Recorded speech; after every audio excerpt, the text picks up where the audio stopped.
सानाम गाते को जोहार गे और मिदा सगुन बेरा मेना कदा नोआ एचएम सोरेन यूट्यूब चैनल गाते को फिलहाल नितो दो मिनाई गिदिया इन दो नोआ तमिलनाडु रे। तो गाते को तमिलनाडु रे मिनाई गिदिया आ झारखंड खोज तमिलनाडु से श्रीलंका हिजू दो 3 घंटा लगना बड़ा पे। तो गाते को जस्ती दिन दो बांग लगाना से जस्ती घंटा दो बांग लगाना लगभग 48 घंटा लगाना और 2 दिन के 3 दिन लगाना ट्रेन रे देगे तेन।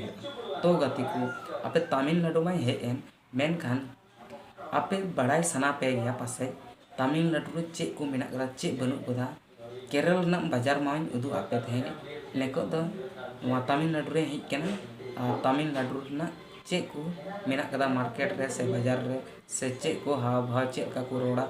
तो गाते को उना होई आंजम चुना ब्लॉग रे। तो गाते को आपे कमेंट तबुन पे चे बापे नेल कदा तमिलनाडु ना से अब झारखंड रे चे बनु कदा कंपेयर पे और उना को उदु गुना गाते को।